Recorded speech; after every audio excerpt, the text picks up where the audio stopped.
Pandian store சீரியலோட upcoming episode என்னன்னு பார்க்கலாம். வீட்டுக்கு வந்த பாண்டியன் எல்லார்கிட்டையும் பேசுறாரு. ஆனா அரசியோட முகத்தை கூட பார்க்க பிடிக்காம கோமதியை தனியா கூப்பிட்டு பேசுறாரு.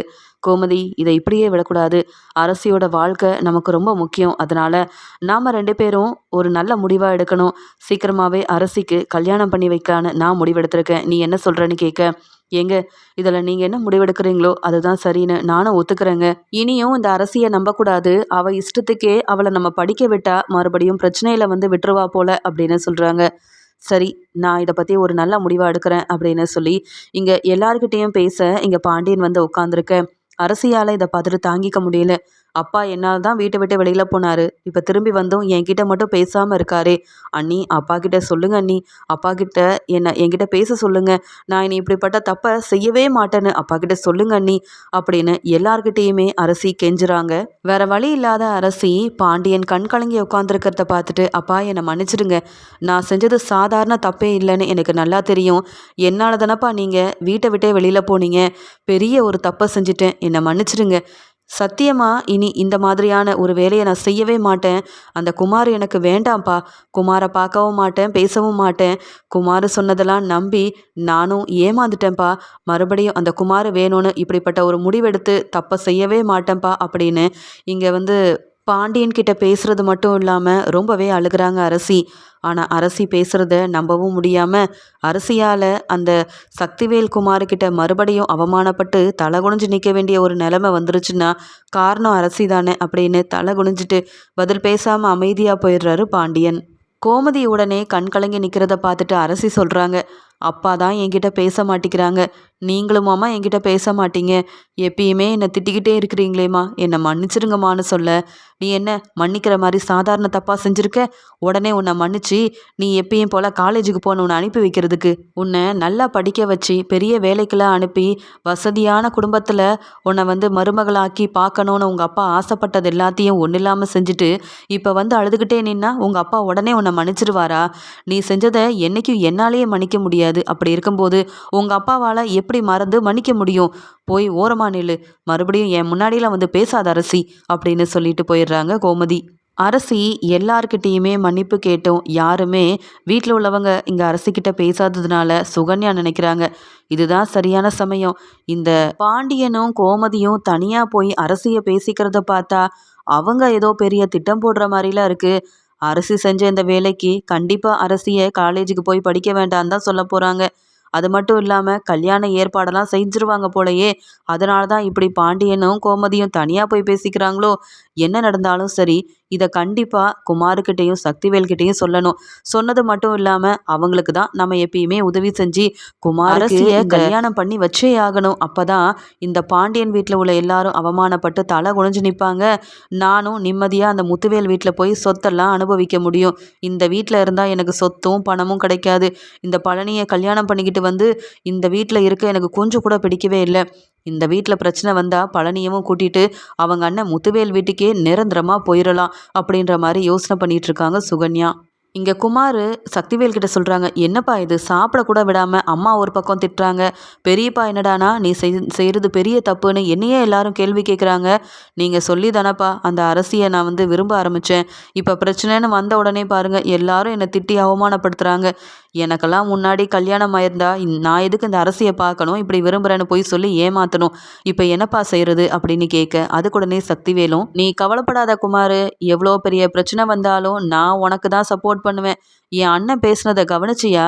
அந்த கோமதியாலையும் ராஜியாலையும் இங்கே நம்ம அவமானப்பட்டு நின்னதெல்லாம் பெருசாக தெரியலையா? இப்போ நீ அந்த அரசிக்கிட்ட பேசிட்டியா?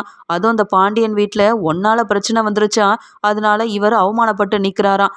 தான் பொண்ணு செஞ்சதெல்லாம் பெருசா நினைக்காத என் அண்ணன் நீ செஞ்ச பிரச்சனையை மட்டும் பெருசா பேசுறாருன்னா என் அண்ணன் கொஞ்சம் கொஞ்சமா மனசு மாறுறாருன்னு தானே அர்த்தம். இந்த அரசியை பார்க்கக்கூடாது பேசக்கூடாதுன்னு என் அண்ணன், ஏன் உன் அம்மா கூட சொல்லலாம். நீ எதையும் கண்டுக்காத, அரசி தான் உனக்கு மனைவியா வரணும். இந்த வீட்டுக்கு அரசி மருமகளா வந்ததுக்கப்புறம் நான் யாருன்றத அந்த பாண்டியனுக்கு புரிய வைப்பேன். அப்படிலாம் நடக்கணும் தானே நாமளும் திட்டம் போட்டிருக்கோம். என்னவோ சுகன்யாவோட உதவியால் எல்லாம் நல்லதாக நடக்குதுன்னு நினச்சேன். ஆனால் நீ செஞ்ச பெரிய தப்பே எனக்கு தெரியாமல் என்கிட்ட சொல்லாமல் அரசியை கூட்டிகிட்டு வெளியில் போனது தான். நீ மட்டும் அந்த அரசியை கூட்டிகிட்டு போய் தாலி கட்டி கூட்டிகிட்டு வந்திருந்தனா எந்த பெரிய பிரச்சனை வந்திருந்தாலும் நான் சமாளிச்சிருப்பேன். அதை செய்யாமல் இப்படி செஞ்சிட்டியே குமார், உன்னால வந்த பிரச்சனையில அந்த பாண்டியன் அரசிக்கு கல்யாண ஏற்பாடெல்லாம் செஞ்சா, அப்புறம் என் அண்ணனே அங்க அந்த கோமதி குடும்பத்துக்கு தான் சப்போர்ட்டா இருப்பாரு. என்ன செய்யன்னு தான் புரியல. ஆனா என்னவா இருந்தாலும் அந்த அரசி நம்ம வீட்டுக்கு தான் மருமகளா வரணும் அப்படின்னு குமாருக்கு ரொம்பவே தெளிவா புரிய வச்சுட்டு இருக்காரு சக்திவேல். வீட்ல இருக்க அரசி யாருமே பேச மாட்டிக்கிறாங்க. அப்பாவும், அம்மாவும் என் மேல ரொம்ப கோவமா இருக்காங்க. இனி காலேஜுக்கு படிக்க போக முடியுமோ, முடியாதோன்னு ஒண்ணுமே தெரியலையே! அப்படின்னு அழுதுட்டு இருக்கும்போது, அங்க வந்த ராஜி, "அரசி கொஞ்சமாவது சாப்பிடு அரசி. 3 நாளா நீயும் அழுதுகிட்டே இருக்க. உங்க அம்மாவும் உன்னை கண்டுக்க மாட்டிக்கிறாங்க. நீ செஞ்சதும் தப்பு தானே! அதான் அத்தையும், மாமாவும் உன் மேல கோவமா இருக்காங்க. அதுக்குன்னு சாப்பிடாம இருந்தா பிரச்சனை எல்லாம் சரியாயிருமா என்ன? நீ செஞ்ச தப்பு இல்லைன்னு ஆயிருமா? கொஞ்சமாவது சாப்பிடு அரசி" அப்படின்னு ராஜி சொல்றாங்க. அதுக்கு உடனே அரசியும், "நான் என்னவோ தப்பு செஞ்சது உண்மைதான். அதுக்காக நான் இப்படியே திருந்தாம இருந்துருவேன்னு எல்லாரும் சந்தேகப்பட்டுட்டே இருந்தா எப்படி? அண்ணி நீங்களாவது அம்மாகிட்டயும் அப்பாகிட்டயும் என்னை பற்றி சொல்லுங்க. இந்த மாதிரி தப்பை நான் செய்யவே மாட்டேன்னு என் அப்பா கிட்ட புரிய வைங்க. என் அப்பா என்கிட்ட பேசாமல் இருக்கிறத என்னால் ஏற்றுக்க முடியல. அப்பா என் மேலே அவ்வளோ நம்பிக்கை வச்சுருந்தாங்க. அதை ஒன்றும் இல்லாமல் செஞ்சுட்டேனே அண்ணி. எல்லாத்துக்கும் காரணம் அந்த குமாரு தான். அந்த குமாருக்கிட்ட நான் பேசவே மாட்டேன்னு சொன்னேன். குமாரு தான் கொஞ்சம் கொஞ்சமாக பேசி என் மனசை மாற்றி இப்படி ஒரு பிரச்சனையிலையும் என்னை மாட்ட வச்சுட்டான். 2 குடும்பமும் ஒன்று சேரணும்னா நானும் நீயும் கல்யாணம் பண்ணிக்கிட்டாதான் இந்த பிரச்சனைக்கெல்லாம் முற்றுப்புள்ளி வைக்க முடியும் அப்படின்னு உங்கள் அண்ணன் குமார் சொன்னதை நம்பி தான் நானும் அவரை விரும்ப ஆரம்பித்தேன். ஆனால் இப்போ பாருங்க, வெளியிலேயே விடாமல் காலேஜுக்கும் அனுப்பாமல் எனக்கு மட்டும் இவ்வளோ பெரிய பிரச்சனை இந்த வீட்டில் நடந்துட்டுருக்கு. அண்ணி நான் என்ன செய்கிறதுன்னு எனக்கு தெரியல. இந்த வீட்டில் இருக்கவும் எனக்கு பிடிக்கல. அங்கே நான் செஞ்ச தப்பால் அப்பா இப்படி அவமானப்பட்டுட்டாங்களேன்னு நினைக்கும்போது எனக்கு வாழவே பிடிக்கல அண்ணி அப்படின்னு அழுகிறாங்க. அந்த சமயம் அங்கே வந்த கதிர் ராஜிக்கிட்ட சொல்கிறாங்க, எல்லாம் சரியாயிரும்னு இங்கே அரசிக்கிட்ட சொல்லி புரிய வை. இப்போ முதல்ல சாப்பிட சொல்லு. என்னதான் இருந்தாலும் வீட்டில் இப்படி பிரச்சனை வந்தால் கொஞ்ச நாளைக்கு அப்பாவும் அம்மாவும் கோவமாக தான் இருப்பாங்க. நானே இங்கே ராஜியை கல்யாணம் பண்ணி கூட்டிகிட்டு வந்தப்ப என்னை மட்டும் அப்பா ஏற்றுக்கிட்டாரா, இல்லை சந்தோஷமாக தான் என்கிட்ட பேசினாரா? கொஞ்ச நாள் போக போக எல்லாம் சரியாயிரும் அரசி. அப்பா அம்மா என்ன முடிவெடுக்கிறாங்களோ அதுக்கு நீ ஒத்துக்கணும். நீ பொறுமையாகவும் இருக்கணும். எந்த தப்பான முடிவையும் எடுத்துடக்கூடாது அப்படின்னு கதிரும் ராஜியும் அரசிக்கு சொல்லி புரிய வைக்கிறாங்க. இது எல்லாத்தையுமே பார்த்துட்டு இருக்க சுகன்யா நினைக்கிறாங்க, வீட்டில் உள்ள இங்கே பாண்டியன், கோமதி, ராஜி, கதிர்னு எல்லாருமே அரசிக்கிட்ட கொஞ்சம் கொஞ்சமாக பேசி அரசியோட மனசை மாற்ற பார்க்குறாங்க. ஆனால் அரசி இப்படி மனசு மாறி குமார் வேண்டான்னு முடிவெடுத்து இந்த பாண்டியன் பார்க்குற மாப்பிள்ளைய கல்யாணம் பண்ணிக்கிட்டா அப்புறம் நாங்கள் நினைக்கிறது எதுவுமே நடக்காதே.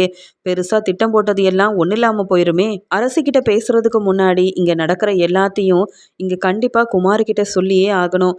அப்பதான் குமார் ஏதாவது செய்வான். அரசிக்கிட்ட மறுபடியும் பேச முயற்சி செய்வான். அரசியோட மனசை மட்டும் மாற விட்டுறவே கூடாது அப்படின்னு சுகன்யா வீட்டில் என்ன நடக்குதுன்னு ரொம்பவே கவனிச்சிட்டு இருக்காங்க. அரசியவும் பார்த்துக்கிட்டே இருக்காங்க. இங்கே அரசி இன்னொரு முறை பாண்டியன்கிட்டேயும் கோமதிக்கிட்டேயும் போய் மன்னிப்பு கேட்குறாங்க. நீங்கள் என்ன சொன்னாலும் நான் செய்கிறேன். ஆனால் என்கிட்ட பேசாமல் இருக்காதீங்க. நான் செஞ்சது பெரிய தப்பு தான். நான் படிக்கிறேன்னு சொல்லி குமார்கிட்ட பேசுனதும் தப்பு தான். குமார் கூட வெளியில் போனதும் தப்பு தான். நம்ம குடும்பத்துக்கும் அவங்க குடும்பத்துக்கும் ஆகாதுன்னு தெரிஞ்சிருந்தும் குமாரை கல்யாணம் பண்ணிக்கணும் அப்படின்னு அவனை விரும்பினதும் பெரிய தப்பு தான். என்னை மன்னிச்சிருங்கன்னு சொல்லி அழுகிறாங்க. இதை பார்த்துட்டு இருந்த சுகன்யா, என்ன அரசி எல்லார்கிட்டேயும் போய் மன்னிப்பு கேட்டு அழுதுகிட்டே இருக்க? நீ செஞ்சது தப்பாகவே இருந்தாலும் அதுவும் வீட்டில் உள்ளவங்க உன்னை புரிஞ்சுக்காம பேசிகிட்டு இருக்காங்க. நீ கொஞ்சம் பொறுமையாரு அரசி. நீ செஞ்சதில் எந்த தப்பும் இல்லை. முதல்ல வா அப்படின்னு சொல்லி அழுதுட்டு இருந்த அரசியை அங்கேருந்து மெதுவாக பேசி கூட்டிகிட்டு போயிடுறாங்க. அரசி ரொம்ப அழுதுட்ருக்க உடனே யாருக்கும் தெரியாமல் மாடிக்கு போய் குமாருக்கு ஃபோன் பேசுகிறாங்க சுகன்யா. என்ன குமாரு இப்படி ஆயிடுச்சே, இதுக்கு தான் சொன்னேன் நீ அடிக்கடி அரசிக்கிட்ட பேசாத, கொஞ்ச நாள் பொறுமையா இருன்னு. நீ என்னவோ ஆசைப்பட்டு அரசியை வெளியில் கூட்டிகிட்டு போகணும்னு நினச்ச. பாத்தியா அந்த சரவணன் எல்லாத்தையும் வீட்டில் வந்து சொல்ல இங்கே எம்புட்டு பெரிய பிரச்சனை நடக்குதுன்னு உனக்கு என்ன தெரியும்? நீயும் உங்கள் அப்பாவும் நினச்சது எதுவுமே நடக்காத போல. இந்த வீட்டில் உள்ள எல்லாரும் அரசியோட மனசை கொஞ்சம் கொஞ்சமாக பேசி மாற்றிட்டு இருக்காங்க. அந்த அரசி என்னடானா நான் செஞ்சது பெரிய தப்பு, குமாரை மறந்துடுறேன்னு அவ என்னென்னவோ பேசி மன்னிப்பு கேட்டுட்ருக்கா. இப்படியே போனால் அரசி உன் பக்கம் திரும்பி கூட பார்க்க மாட்டா. நீ அரசியை கண்டிப்பாக கல்யாணம் பண்ணவே முடியாது. அதை முதல்ல புரிஞ்சுக்கோ. ஏதாவது செய், அதுக்காக தான் உனக்கு ஃபோன் பண்ணேன் அப்படின்னு சொல்ல அங்கே வந்த சக்திவேலும், யாரு குமார், யார்கிட்ட ஃபோனில் பேசுகிறேன்னு கேட்க, அப்பா சுகன்யா சித்தி தான்ப்பா ஃபோனில் பேசுகிறாங்க. பாண்டியன் வீட்டில் பெரிய பிரச்சனை செஞ்சு இங்கே என்னவோ அரசியை என்கிட்ட பேசவே கூடாதுன்னு வீட்டுக்குள்ளேயே வச்சுருக்காங்க போல. படிக்க கூட வெளியில் அனுப்ப மாட்டாங்க போலப்பா. இப்படிலாம் இருந்தா நான் எப்படிப்பா அரசியை கல்யாணம் பண்ணுறது? அப்புறம் எப்படிப்பா நம்ம நினச்சதெல்லாம் நடக்கும் அப்படின்னு சொல்ல, நீ ஃபோனை கொடு, சுகன்யா கிட்ட நான் பேசிக்கிறேன் அப்படின்னு சொன்ன சக்திவேலும், என்ன சுகன்யா அங்கே என்ன நடக்குது? அந்த பாண்டியன் அம்புட்டு சந்தோஷமா இருந்தானே, இந்த ஒரு பிரச்சனையால் அவனை வீட்டை விட்டு வெளியில் போயிட்டு மறுபடியும் திரும்பி வந்தாராமே, என்ன அங்கே நடக்குது அப்படின்னு கேட்க, எல்லா விஷயத்தையுமே சுகன்யா சொல்கிறாங்க. வீட்டில் யாரும் அரசிக்கிட்ட பேசாமல் அரசி அழுதுகிட்டே இருக்கா. தான் செஞ்சது பெரிய தப்புன்னு, இனி இப்படிப்பட்ட தப்பை செய்ய மாட்டேன், குமார்கிட்ட பேசவே மாட்டேன், நான் படிக்க வெளியில் போகலைனாலும் பரவாயில்ல, எல்லாரும் என்னை மன்னிச்சிருங்கன்னு அரசி என்னவோ மனசு மாறின மாதிரி தான் எனக்கு தெரியுது. இப்படி நடந்தா அப்புறம் குமார் பக்கம் அரசி திரும்பி பார்க்க மாட்டா, குமாருக்கும் அரசிக்கும் கல்யாணமே நடக்காது போலயே அப்படின்னு சொல்லிட்டு இருக்காங்க. உடனே இங்கே சக்திவேல் சிரிச்சுக்கிட்டே, அது எப்படி அரசியால் குமாரை மறக்க முடியும்? பிடிக்காதுன்னு சொன்ன அரசி மறுபடியும் குமார்கிட்ட அம்புட்டு நேரம் ஃபோனில் பேசுறது, வெளியில் போகிறதுன்னு எல்லா வேலையும் செஞ்சுருக்கா. கண்டிப்பாக குமார்கிட்ட மறுபடியும் அரசி பேசுவா. இங்கே குமார் பேச வைப்பான். ஆனால் அடுத்த முறை பாண்டியன் வீட்டில் இந்த மாதிரி சின்ன பிரச்சனையெல்லாம் வராது. என் பையன் குமார் இந்த அரசியை கல்யாணம் பண்ணிக்கிட்டான் அப்படின்ற எல்லா உண்மையும் பாண்டியனுக்கு தெரிய வர மாதிரி ஒரு பெரிய வேலையை குமார் செய்ய போகிறான். அதெல்லாம் நடக்கும்போது நாங்கள் யாருன்னு பாண்டியனும் புரிஞ்சுப்பான். வீட்டில் உள்ளவங்களும் பதில் பேசாமல் இப்போ எப்படி அந்த பாண்டியன் வெளியில் வர முடியாமல் தலை குனிஞ்சு நிற்கிறானோ, அதே மாதிரி ஒரு வேலை மறுபடியும் நடக்க தான் போகுது. அதையும் நான் செஞ்சு காட்ட தானே போகிறேன் அப்படின்னு சொல்லி பேசிகிட்டு இருக்க. உடனே சுகன்யா, சரி சரி, நீங்கள் என்னவோ பெருசாக திட்டம் போட்டீங்க, அது நடக்காதோன்னு நினச்சேன். ஆனால் மறுபடியும் குமார் அரசிக்கிட்ட பேசி எப்படியோ இவங்க 2 பேரும் கல்யாணம் பண்ணால் மட்டும்தான் நாம் நினைக்கிறது எல்லாமே இந்த வீட்டில் நடக்கும். அதுக்குள்ளே அரசிக்கு கல்யாண ஏற்பாடெல்லாம் செஞ்சுருவாங்க போல. அதுக்கு முன்னாடியே இந்த குமார் இந்த அரசி கழுத்தில் முதல்ல தாலி கட்டணும் அப்படின்னு இப்படிப்பட்ட ஒரு திட்டத்தை இங்கே வீட்டில் நடக்கிற எல்லாத்தையுமே சொன்னது மட்டும் இல்லாமல் பெருசாக திட்டத்தையும் போட்டுட்ருக்காங்க சுகன்யா. இனி அரசிக்கு அந்த குமாரால் எந்த பிரச்சனையும் வரக்கூடாதுன்னா இதை முத்து அண்ணங்கிட்ட தான் போய் சொல்லணும் அப்படின்னு இங்கே கோமதி முத்துவேலை பார்க்கறதுக்காக போகிறாங்க. பின்னாடியே ராஜி, தங்கமயில்னு எல்லாருமே அங்கே போக, முத்தண்ணே முத்தண்ணே கொஞ்சம் வெளியில் வா, என்கிட்ட பேச உனக்கு பிடிக்காதுன்னு தெரியும், ஆனாலும் என் வீட்டில் நடக்கிற பிரச்சனையை உன்கிட்ட தானே நான் சொல்லி ஆகணும் அப்படின்னு கோமதி கண் கலங்கிக்கிட்டே முத்துவேலை வெளியில் கூப்பிட, அங்கே வந்த முத்துவேலும் என்ன அப்படின்னு கேட்குறாங்க. கோவப்படாதனே, என் வீட்டில் நிறைய பிரச்சனை, என் பொண்ணுக்கு இப்போ என்ன செய்யனே தெரியாமல் அரசி ஒரு பக்கம் அழுதுட்ருக்கா, வீட்டில் உள்ள எல்லாரும் இங்கே முடியாமல் இருக்காங்க. என் வீட்டுக்காரர் இப்படி தலை குனிஞ்சு நான் பார்த்ததே கிடையாது. நான் இப்போ சொல்கிறேன், அந்த அரசியால் உங்கள் வீட்டில் எந்த பிரச்சனையும் வராது, அதே மாதிரி அந்த குமாராலையும் எங்கள் வீட்டில் எந்த பிரச்சனையும் வரக்கூடாது. நீ எனக்காக இதை செஞ்சு தானே ஆகணும் அப்படின்னு சொல்லி அழுகிறாங்க. உடனே முத்துவேலும், போதும் போதும், என்ன நடக்குதுன்னு எனக்கு நல்லா தெரியும். எங்கள் வீட்டு பையன் கண்டிப்பாக இனி அரசி பின்னாடி வரவும் மாட்டான், பேசவும் மாட்டான். அரசிக்கு நீங்கள் ஒரு நல்ல வாழ்க்கையை அமைச்சு கொடுங்க. அதுக்கு எந்த பிரச்சனையும் குமாராலையும் சக்திவேலாலையும் என்னைக்கு வராது. அதை நான் பார்த்துக்கிறேன். அது மட்டும் இல்லை, நீயும் ராஜியும் உங்களுக்கு பிடிச்ச வாழ்க்கைக்காக எங்களை அவமானப்படுத்திட்டு போனப்ப இதே மாதிரி தான் நாங்களும் கஷ்டப்பட்டிருப்போம் கோமதி. அதனால் உன் வீட்டில் நடக்கிற பிரச்சனை என்னன்னு தெரியும். உன் பொண்ணு அரசியால் நீ எவ்வளோ கஷ்டப்பட்டுட்ருக்கன்றதும் எனக்கு தெரியும். அதுலேயும் இந்த குமாரால் தான் நீங்கள் எல்லாரும் இப்போ தலை குனிஞ்சி பதில் பேசாமல் ரொம்ப மனவேதனையில் இருக்கீங்கன்னு எனக்கு நல்லாவே தெரியும். அதனால் குமார் இனி உங்கள் வழிக்கு வரவும் மாட்டான். அவனால் அரசி வாழ்க்கையில் எந்த பிரச்சனையும் வராதுன்னு நான் சொல்கிறேன். நீ நம்பி இங்கேருந்து கிளம்புன்னு முத்துவேல் இங்கே எப்பயும் போல் இல்லாமல் இங்கே பாண்டியனுக்கும் கோமதிக்கும் சப்போர்ட் பண்ணி பேசி அங்கே அனுப்ப, இதெல்லாம் பார்த்துட்ருக்க குமார் சக்திவேலுக்கு அவ்வளோ கோவம் வருது. நம்ம குடும்பத்தை அவமானப்படுத்திட்டு போன அந்த கோமதிக்கு சப்போர்ட் பண்ணி இப்படி எங்கள் அண்ணன் என்னென்னவோ பேசிகிட்டு இருக்காரு. யாரை கேட்டு இப்படி ஒரு முடிவெடுத்தாரு? அந்த அரசி கழுத்தில் தாலி கட்ட போகிறது என் பையன்தான். இது தெரியாமல் என்னவோ பிரச்சனை வராதுன்றாரு. இங்கே குமார் மேலே தான் தப்பு இருக்குன்ற மாதிரி பேசிகிட்டு இருக்காரு. எங்கள் அண்ணன் வர வர ரொம்ப மாறிட்டே இருக்காரு அப்படின்ற மாதிரி பார்த்துக்கிட்டே இருக்காங்க. உடனே கோமதியும், அண்ணே நான் ஒன்றை நம்பி தான் போகிறேன். இந்த வீட்டில் மற்ற யாரையும் நான் நம்பலை. அதுலேயும் சக்திவேல் அண்ணனை பற்றி எனக்கு நல்லா தெரியும். உன் மேலே உள்ள நம்பிக்கையில் இப்போ நான் நிம்மதியாக போகிறேன். என் பொண்ணுக்கு எந்த பிரச்சனையும் வராமல் நீ தானே பார்த்துக்கணும் அப்படின்னு சொல்லிட்டு கோமதி போனது மட்டும் இல்லாமல் நடந்த எல்லாத்தையுமே பாண்டியன் கிட்ட சொல்கிறாங்க. பாண்டியன் ரொம்ப சோகமாக இருக்கிறத பார்த்துட்டு, ஏங்க நான் என் அண்ணனை பார்த்து பேசிட்டு வரேன். நீங்கள் இப்படி இருக்கிறத பார்த்துட்டு என்னாலேயே தாங்கிக்க முடியல. ஆனால் என் அண்ணன் முத்துவேல் என்றைக்கும் இல்லாமல் எனக்கு சப்போர்ட் பண்ணி பேசுகிற மாதிரி பேசுனாங்க தெரியுமா? அது மட்டும் இல்லை, நம்ம வீட்டில் இருக்கிற பிரச்சனையை எங்கள் அண்ணனுக்கே புரிஞ்சிருக்கு. அதனால் நீ கவலைப்படாத. உன் பொண்ணுக்கு இந்த குமாரால் எந்த பிரச்சனையும் வராமல் நான் பார்த்துக்கிறேன். நீ சந்தோஷமாக உன் பொண்ணுக்கு என்ன செய்யணுமோ அதை நீ செய் அப்படின்னு ரொம்ப நம்பிக்கையாக பேசி அனுப்பியிருக்காங்க. நம்ம எல்லாரும் மன வேதனையில் இருக்கிறத என் அண்ணன் முத்துவேல் புரிஞ்சுக்கிட்டாரு. இனி கண்டிப்பாக எந்த பிரச்சனையும் வராதுன்னு என் அண்ணன் அண்ணன் மேலே உள்ள நம்பிக்கையில் நான் சொல்கிறேன். நீங்கள் எடுத்த முடிவு சரிதான். நீங்கள் கண்டிப்பாக நம்ம சொந்தக்காரங்களை வர வச்சு கல்யாண ஏற்பாடெல்லாம் செய்யலாங்க. இனி அந்த குமார் கண்டிப்பாக அரசியோட வாழ்க்கையில் தலையிடவே மாட்டாங்க அப்படின்னு சொல்ல, சரி உன்னை நம்பி தான் நான் எல்லா ஏற்பாடையும் செய்கிறேன் கோமதி அப்படின்னு சொல்லி சீக்கிரமாகவே இப்படி தப்புக்கு மேலே தப்பு செஞ்ச அரசிக்கு வந்து கல்யாண ஏற்பாடு செய்யணும் அப்படின்னு கோமதியும் பாண்டியனும் ஒரு முடிவெடுக்கிறாங்க. இங்கே பழனி கதிர்கிட்ட சொல்கிறாரு, மச்சான் இப்படி இருந்து நான் பார்த்ததே இல்லை. கடைக்கு கூட போகாமல் வீட்லேயே ஒரு நாள் கூட இருந்ததில்லை. வெளியில் போனால் யாராவது கேள்வி கேட்பாங்களோ அப்படின்னு நினச்சி தான் மச்சான் கடை பக்கம் கூட போகாமல் இருக்காங்க. என்ன செய்ய செந்தில், சீக்கிரம் வா கடையை போய் நம்ம பார்ப்போம் அப்படின்னு சொல்ல, ஆமாம் இதெல்லாம் அக்கம் பக்கத்தில் உள்ளவங்களுக்கு இப்போதைக்கு தெரியாது. ஆனாலும் யாராவது இப்படி இதை பற்றி கேள்வி கேட்டால் என்ன சொல்கிறது மாமா அப்படின்னு சொல்ல, நாம தான் சமாளிக்கணும். நம்ம வீட்டு பொண்ணு ஏதோ தெரிஞ்சோ தெரியாமலோ இப்படி தப்பு பண்ணிட்டா. அதுக்காக இப்படியே வீட்டுக்குள்ளே இருந்தால் சரிப்பட்டு வந்துருமா? எனக்கு கூட தான் முதல் தடவை கல்யாண ஏற்பாடு செஞ்சப்பையும் என் அண்ணன் நிப்பாட்டினாரு. இதே மாதிரி கல்யாண ஏற்பாடு 2 முறை என் அண்ணனுங்க சேர்ந்து நிப்பாட்டினப்ப கடையில் நிற்கும்போது எல்லாரும் வந்து என்னை கேள்வி கேட்டாங்க. அவமானப்படுத்துகிற மாதிரி பேசினாங்க. அப்போ மச்சான் தான் என் கூட துணையாக இருந்தார். அதே மாதிரி நடந்த பிரச்சனையை மறந்துட்டு நாமளாவது கடைக்கு போவோம், மச்சான் ரெஸ்ட் எடுக்கட்டும் அப்படின்னு சொல்லி பழனி வீட்டில் நடந்ததை பற்றியும் இங்கே பாண்டியனோட மனநிலைமையை பற்றியும் பேசிட்டு கடைக்கும் கிளம்பி போகிறாரு. இங்கே கோமதி ரூமில் இருக்க அரசிக்கிட்ட சொல்கிறாங்க, உன் அப்பா உன்னை மன்னிச்சு ஏற்றுக்கணும், மறுபடியும் நல்லா பேசணும் நீ நினைக்கிறியா அரசின்னு கேட்க, ஆமாம்மா அப்படின்னு சொல்கிறாங்க. அப்போ நாங்கள் ஏற்பாடு பண்ண இந்த கல்யாணத்துக்கு நீ ஒத்துக்கணும். நம்ம சொந்தக்கார பையனை தான் உனக்கு பார்த்துருக்கோம். இந்த கல்யாண ஏற்பாடு வேண்டான்னு ஏதாவது சொன்னேன், அப்புறம் என்றைக்கும் நீ எங்கள் மகளாக இருக்க முடியாதுன்னு சொல்லும்போது பதில் பேசாமல் அரசி கண் கலங்கி உட்காந்துருக்காங்க. கல்யாண ஏற்பாடெல்லாம் செய்கிறாங்கன்றது சுகன்யாவுக்கு தெரிய வர உடனே இங்கே சுகன்யா மெதுவாக அரசிக்கிட்ட சொல்கிறாங்க, அரசி நீ செஞ்சது எந்த தப்பும் இல்லை. வீட்டில் உள்ளவங்க அப்படி இப்படின்னு சொல்லி கல்யாண ஏற்பாடு செஞ்சாலும் உன் வாழ்க்கை நல்லா இருக்கணும்னா நீ அந்த குமாரை தான் கல்யாணம் பண்ணிக்கணும்.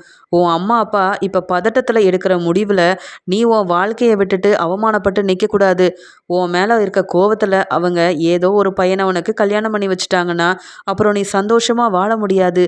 ஆனால் குமாரை பார்த்தியா, வசதியான குடும்பம், உன்னை அவன் ரொம்ப விரும்புகிறான். அது மட்டும் இல்லாமல் நீ இல்லாத வாழ்க்கையை அவன் வந்து யோசிக்க முடியாதுன்னு சொல்லி ஃபோனில் நான் பேசும்போது அம்புட்டு அழுதான் தெரியுமா? வீட்டில் உள்ளவங்க பேச்சை கேட்டு நீ வேணும்னா குமார் வேணான்னு முடிவெடுக்கலாம். ஆனால் குமார் கல்யாணம் பண்ணால் அரசியை தான் கல்யாணம் பண்ணுவேன், இல்லைனா கல்யாணம் பண்ணாமல் நான் இப்படியே இருந்துருவேன்னு அவன் அவ்வளோ அழுகிறான். நீ தான் இங்கே குமாருக்கு வந்து குமாருக்கு ஆறுதலாக இருக்கணும். குமார்கிட்ட பேசு, பேசாமல் நான் சொல்கிறத கேளு. நீயும் குமாரும் கல்யாணம் பண்ணிக்கிட்டாதான் என்ன? வீட்டில் உள்ளவங்க எப்படி உன்னை மன்னிச்சு ஏற்றுக்காமையா இருப்பாங்க? பிரச்சனை வந்தாலும் கொஞ்ச நாளில் சரியாயிரும் அரசி அப்படின்னு எப்படியாவது குமார் கூட அரசியை கல்யாணம் பண்ணி வச்சிடணும்னு திட்டம் போட்டு இந்த மாதிரிலாம் பேசிகிட்டு இருக்காங்க சுகன்யா. உடனே இங்கே அரசியும், வேண்டாம் நீ ஏற்கனவே நான் பாருங்க உங்கள் பேச்சை கேட்டுக்கிட்டு அந்த குமார் கூட வெளியில் வர இப்போ எல்லாரும் என்னை திட்ட ஆரம்பிச்சிட்டாங்க. நீங்கள் அந்த பிரச்சனையில் இருக்கீங்கன்னு கூட யாருக்குமே தெரியாது. நீங்கள் குமாருக்காக உதவி செய்கிறீங்க, ஆனால் நான் எவ்வளோ அவமானப்பட்டு நிற்கிறேன். என் அப்பா அம்மாவோட நிலைமையை நான் யோசிக்க வேண்டாமா? நான் செஞ்சது உண்மையாகவே தப்பு தான். யார் பேச்சையும் நான் கேட்டிருக்க கூடாது. தெளிவாக முடிவெடுத்து நான் படிப்பில் மட்டும் கவனமாக இருந்திருக்கணும். இப்போ காலேஜுக்கும் போக முடியாமல் என் படிப்பையும் விட்டுட்டு இப்படி கல்யாண ஏற்பாடை என் அப்பா அம்மா செய்கிறாங்கன்னா அதுக்கு எல்லாம் காரணம் நான் தான். நான் செஞ்ச தப்பு தான்.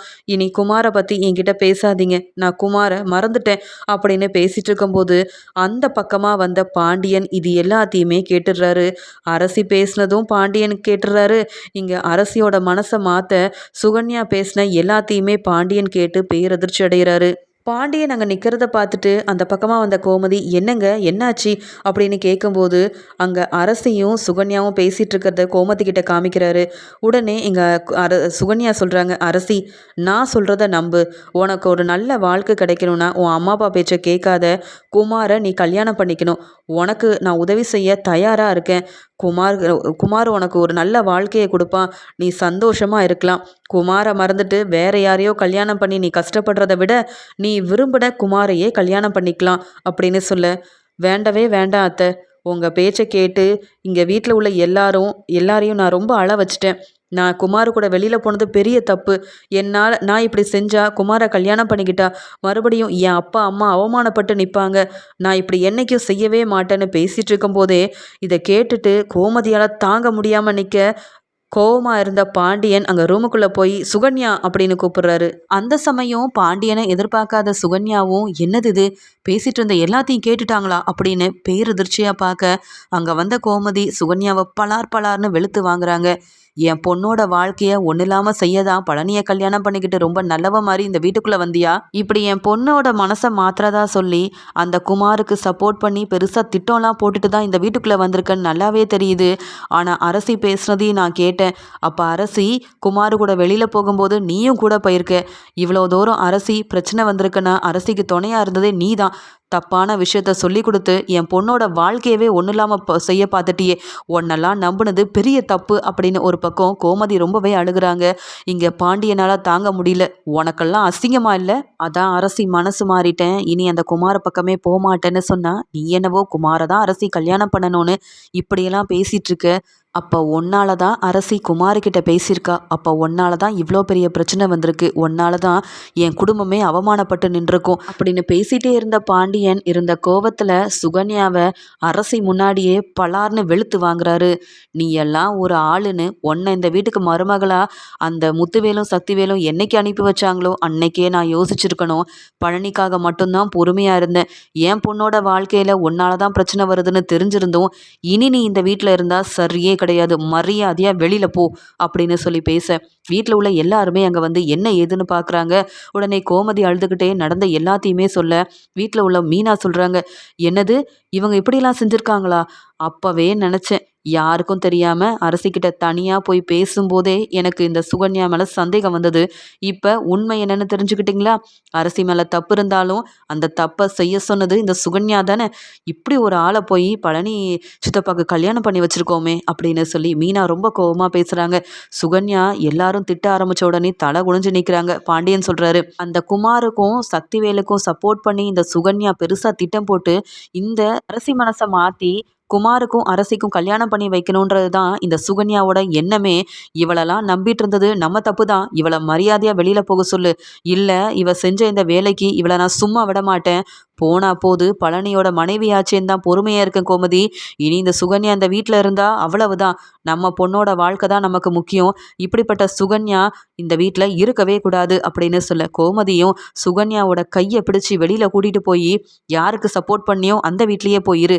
பழனி வரட்டும், உன்னை பற்றின எல்லாத்தையும் நான் சொல்கிறேன். இனி இந்த வீட்டு பக்கம் வந்த மரியாதை கெட்டுரும். ஏதோ அரசி மேலே தான் தப்பு இருக்குன்ற மாதிரி ஒன்றும் தெரியாத மாதிரி நின்றுட்டு இருந்தல்ல, உன்னை நம்பினது எங்கள் தப்பு தான். இனி இந்த பக்கமே வராத, வெளியில் போன்னு சொல்லி நல்லா திட்டி பலார் பலார்னு வெளுத்து வாங்கி சுகன்யாவை வீட்டை விட்டே வெளியில் அனுப்புகிறாரு பாண்டியனும் கோமதியும். உடனே அரசி பாண்டியன் கிட்ட, அப்பா என்னை மன்னிச்சிருங்க, அத்தையோட பேச்சை கேட்டுக்கிட்டு தான் நான் இப்படியெல்லாம் செஞ்சேன். இந்த பிரச்சனைக்கு காரணமே சுகன்யா அத்தை தான். ஆனாலும் இப்போயும் என் மனசை மாற்றணும்னு பேசினாங்க. நல்ல வேலை நீங்களும் அம்மாவும் வந்துட்டீங்க. யார் என்ன சொன்னாலும் கண்டிப்பாக அந்த குமாரை நான் கல்யாணம் பண்ணிக்க மாட்டேன். என் மனசையும் நான் மாற்றிக்க மாட்டேன்ப்பா. எனக்கு நீங்களும் அம்மாவும் தான் ரொம்ப முக்கியம். உங்கள் பேச்சை கேட்காம சுகன்யா அத்தை பேச்சை கேட்டுக்கிட்டு நான் செஞ்ச தப்புக்கெல்லாம் என்னை மன்னிச்சிருங்கப்பா அப்படின்னு பாண்டியன் கிட்ட மறுபடியும் மன்னிப்பு கேட்டு ரொம்பவே அழுகுறாங்க அரசி. இங்க பாண்டியன் கிட்ட வசமா மாட்டிக்கிட்ட சுகன்யா, என்னை எல்லாரும் வெளுத்து வாங்கி வீட்டை விட்டு வெளியில அனுப்பிட்டாங்க. இந்த உண்மையெல்லாம் அந்த பழனிக்கு தெரிஞ்சா கண்டிப்பா எனக்கு சப்போர்ட் பண்ணாம அவங்க மச்சான் குடும்பத்துக்கு தான் சப்போர்ட் பண்ணுவாரு. பழனி தெரிஞ்ச உடனே என்னெல்லாம் செய்ய போறாரோ தெரியலையே, எங்க போறதுன்னு தெரியல அப்படின்னு பதட்டமா தலை குனிஞ்சு நிற்கிறாங்க சுகன்யா.